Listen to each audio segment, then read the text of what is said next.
Hello दोस्तों, how are you, कैसे हैं आप। मैं नबील अहमद फिर से आप लोगों के सामने आज मैं एक वीडियो बना रहा हूं और ये वीडियो बहुत ही फॉर्मल और मतलब इजी है। स्पेशली जितने भी सेफ्टी प्रोफेशनल वो लोग जानते हैं ओसा 300 फॉर्म के बारे में। ओसा 300 फॉर्म, अगर मैं पहली बात करूं कि व्हाट इज़ द 300 फॉर्म, तो 300 form 301 300A the all are the equal, सब बराबर ही है। ये सब पार्ट है, मतलब पहला पेज, दूसरा पेज, तीसरा पेज।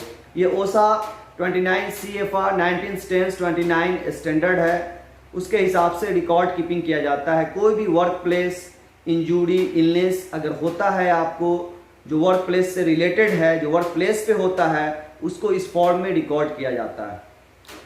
और जो भी ऑर्गेनाइजेशन जहाँ पे मोर देन 10 अगर एम्प्लॉय हैं तो उनको ओसा 300 फॉर्म फॉलो करनी चाहिए।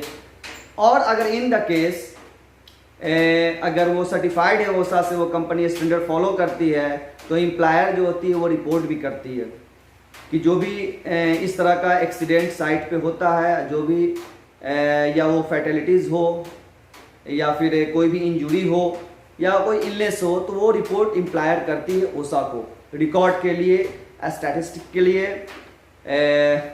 और ये ओसा का रिक्वायरमेंट है। अगर आप वो एम्प्लॉयर, वो कंपनी अगर फॉलो करती है, वो सर्टिफाइड है अगर ओसा से। तो अगर हम इसमें बात करते हैं इसके प्राइवेसी क्या, तो प्राइवेसी में भी अब ये है कि कंपनी डिस्क्लोज अपना कैसे नाम करेगी, क्योंकि ज़्यादातर कंपनी कुछ ऐसा एक्सीडेंट हो जाता है, डिस्क्लोज कैसे करेगी।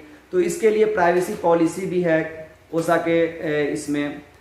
तो वहाँ पे जो एम्प्लॉयर का जो नाम होता है वहाँ पे प्राइवेसी लिखा जाता है, प्राइवेसी नेम, तो उसको हाइड किया जाता है जस्ट इंफॉर्मेशन गैदर के लिए, कलेक्ट के लिए कि what was the cause, what was the root cause, underline cause, जिससे वो फर्दर एक्सीडेंट के लिए वो लोग प्लान कर सकते हैं, अवेयरनेस ट्रेनिंग कंडक्ट कर सकते हैं और ये डिलीवर कर सकते हैं। इसके लिए जो ओसा है वो कलेक्ट करती है एम्प्लॉयर से, और एम्प्लॉयर की ऑब्लिगेशन होती है कि अगर ओसा सर्टिफाइड है तो वो उनको इन्फॉर्म करें, मगर वो ओसा हाइड करती है, वो प्राइवेसी रखती है आपके इंफॉर्मेशन को। अब इसमें बात करें कि अगर ये किस टाइप का जो एक्सीडेंट होगा, अगर देखें कि इससे पहले हम जानते हैं दो तरीके का एक्सीडेंट ओसा 300 में, जैसे कि एक रिकॉर्डेबल, एक रिपोर्टेबल। अब कोई भी एक्सीडेंट होता है, जैसे वर्क प्लेस पे कोई फैटेलिटीज हो गया, लॉस्ट टाइम इंजरी हो गया, डे अवे केसेस हो गया, या फिर अनकॉन्शियस कोई हो गया अगर आपके साइट पे, या फिर मेडिकल ट्रीटमेंट केसेस हो गया, वैसा केसेस जो फर्स्ट एड केसेस से ऊपर हो, तो इस तरह का, या फिर रिस्ट्रिक्टेड डे केसेस हो गया जिसमें बंदे को काम करने से मना किया गया, वो कि वो दूसरा काम में उसको ट्रांसफ़र कर दिया गया, तो इस तरह का जो भी केसेस होता है उसको रिकॉर्ड किया जाता है। तो ये this are the following the categories of the recordable accident, ये क्लास है। अब ये बात आती है कि जब एक्सीडेंट होता है, अगर आपके साइट पे कोई भी फैटेलिटी होता है, तो एज पर द ओसा आपको विदिन 8 आवर के अंदर में आपको टेलीफोनिक एम्प्लॉयर को ओसा को इन्फॉर्म करना है, और 24 आवर में आपको रिकॉर्ड करना है, रिकॉर्ड करके रिटर्न आपको सबमिट करना है।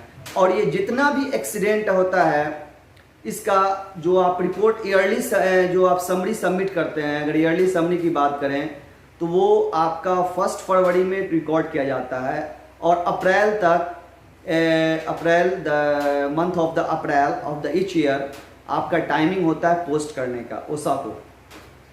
अगर उसी तरीके से अगर कोई भी ऐसा एक्सीडेंट जो मतलब आउटसाइड, सपोज डैट अगर आपका आउटसाइड एक्सीडेंट हुआ, रोड एक्सीडेंट हुआ, कोई फैटेलिटीज हुआ, तो that accident will not consider as per the OSHA recordable accident. वो वर्क प्लेस से नहीं है, वो आउटसाइड है, तो उसको रिकॉर्ड करने की ज़रूरत नहीं है।